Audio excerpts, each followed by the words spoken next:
We often take for granted, how smoothly our homes and workplaces run, but behind the scenes, it's this whole complex world.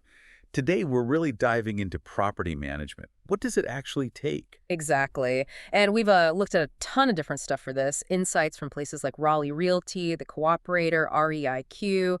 We've got the legal perspectives from Investopedia, Rocket Mortgage, financial stuff from PayProp's blog, Yeah. the NRRPM Code of Ethics, which is crucial, and even, real world stories from Reddit, Butterfly MX, and survey data from Multifamily Dive. It's quite a mix. Okay, so the mission here is to pull all that together and really figure out what are the core skills, what's the job really like day to day, what's involved in doing it well.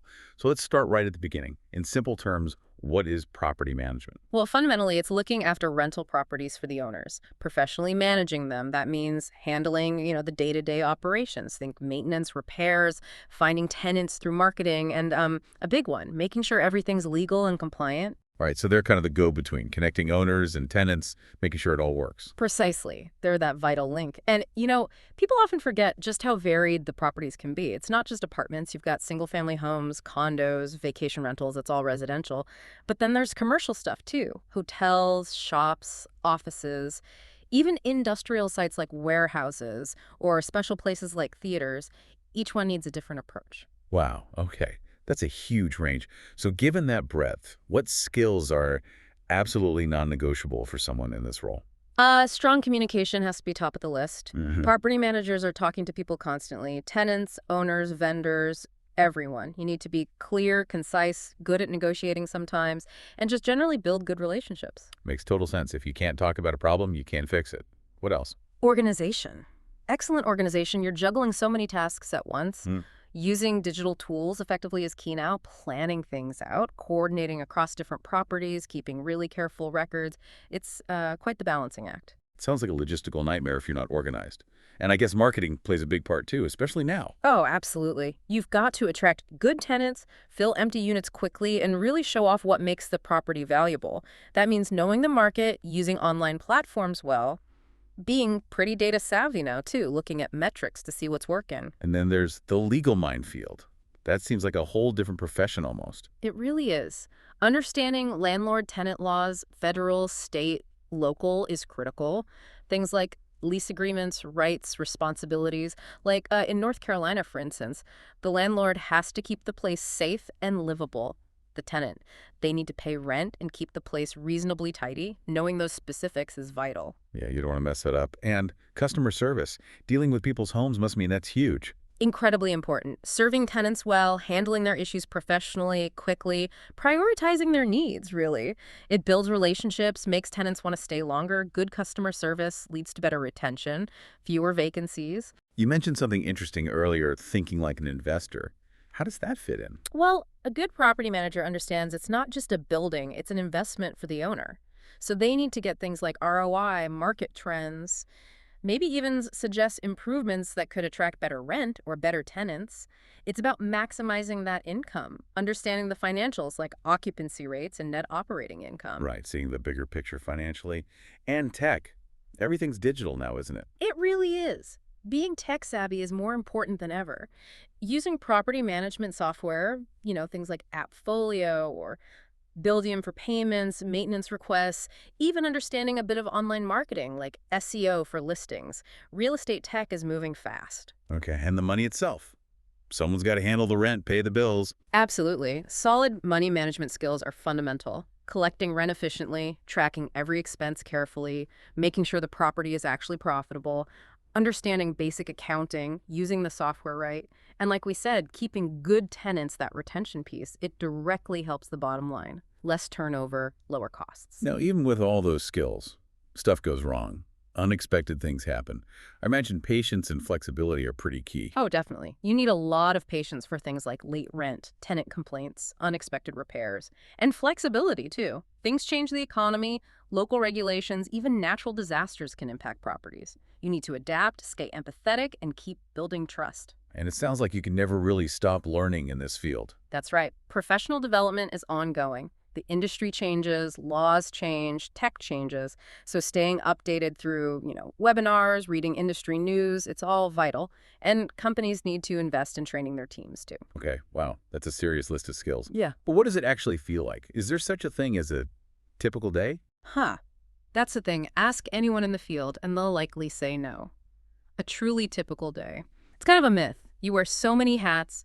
One minute you're dealing with HR stuff, then you're an admin person, then you're mediating a dispute, organizing repairs, maybe even overseeing a renovation project. It's constant juggling. So it's this mix of planned tasks and just reacting to whatever fires pop up. Exactly that. There's the proactive work budgets, meeting vendors, negotiating contracts, things you plan for. But then there's the reactive side. A tenant complaint comes in, an urgent repair is needed, some kind of emergency happens. You have to pivot constantly. And it's definitely not a 9-to-5 gig, is it? Not usually, no. Evening board meetings are common, especially with condos or HOAs. And often there's an expectation you're on call 24/7 for genuine emergencies. A burst pipe doesn't wait for office hours. Yeah, I bet you hear some pretty wild stories sometimes, things that are definitely not typical. Oh, for sure. Things like dealing with the aftermath of a big storm, inspecting everything, or handling really disruptive residents, or just, the constant little things that crop up unexpectedly.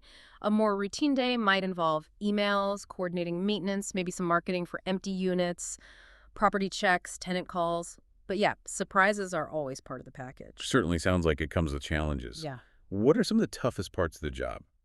Well, according to one big survey, and you hear this on places like Reddit too, dealing with aggressive or abusive tenants is unfortunately a major challenge for a significant number of managers. Around 22%, the survey said. Oof, that must take a real toll. It really can. The impact on mental health, the difficulty just switching off after work, those were also flagged as big issues. Around 16% felt that way. Other things people mentioned were workload, staffing issues, just keeping up with changing laws, and yeah, technology challenges too. Did the survey say anything about job satisfaction overall? It was interesting. Many felt pretty good about their direct company and coworkers, but there was definite dissatisfaction in areas like salary, how well their teams were actually using the available tech, and feeling like they didn't always have enough support from higher up management. Okay, but it can't be all tough stuff. Hmm. What are the upsides, the rewards? Oh, absolutely, there are rewards. For one, there's growing demand for good property managers. It can be a stable career, potentially quite profitable. You've got base salaries, often fees based on the properties managed, maybe income from extra services offered. Yes, the hours can be irregular, but good delegation and using automation tools can help manage that workload. And maybe a sense of satisfaction from the work itself. Definitely. Many people find it really rewarding to actually make a difference in the community, to help people with their housing or their business space. You see folks online saying they genuinely enjoy the variety, the problem-solving aspect, interacting with clients and residents day to day. Given all that responsibility, dealing with people's money, their homes, ethics must be absolutely critical. Hugely important. The National Association of Residential Property Managers, NRRPM, has a detailed code of ethics. It sets a high bar for professionalism, fair dealing, fair housing. It's really about building trust, being transparent. Can you give us a flavor of what's in that code? What are the main principles? Sure. There's a big focus on protecting the public, avoiding fraud, misrepresentation, keeping confidential info safe. Strong emphasis on fair housing, no discrimination. Then there's the responsibility to the client, the property owner. Things like having clear written agreements, communicating regularly, screening tenants properly, disclosing everything necessary, and obligations to the tenants too: honesty, professionalism, handling deposits correctly. Plus, making sure the properties themselves are managed well, kept safe and habitable. Sounds comprehensive. Does it cover things like handling money and staying competent? Yep. Specific rules on handling funds, keeping client money separate, accurate reporting. It stresses only working within your areas of expertise. Don't pretend to be an expert in something you're not. It also covers loyalty to your firm, avoiding conflicts of interest, being honest in advertising, fair competition with other managers, and just generally upholding the standards of NRPM and the profession. There are processes for enforcing the code, too. Okay, so pulling all these threads together, skills, challenges, ethics, what does the ideal property manager look like? What qualities shine through? Well, based on a lot of this input, you're looking for someone who's fundamentally honest, sincere, has real integrity, highly organized, disciplined, a good leader. Having a bit of a thick skin helps, for sure, when dealing with complaints. But also, genuinely caring about the residents and the properties. So needing that foresight to plan, but also the ability to react and follow through. Exactly. Proactive planning, consistent follow through, absolutely essential. And realistically, nobody does it alone. Having a good support team is vital. The ideal manager is someone who can somehow balance all these different demands effectively, day in and day out, with real professionalism. So wrapping this up, it's crystal clear that property management isn't just one thing. It's incredibly multifaceted. It demands this huge range of skills and the ability to handle, well, pretty much anything. Absolutely. It's definitely a career with significant challenges, no doubt about it, but also potentially really considerable rewards. It takes that unique mixed people skills, organization, financial sense, legal awareness. Considering that blend of skills required everything from law and finance to customer service and, well, sometimes crisis management, what does that really tell us about the role? Managing a place someone calls home, or where a business operates, is it just a job anymore? Or is it becoming something more fundamental in how our communities function? Definitely gives you something to think about.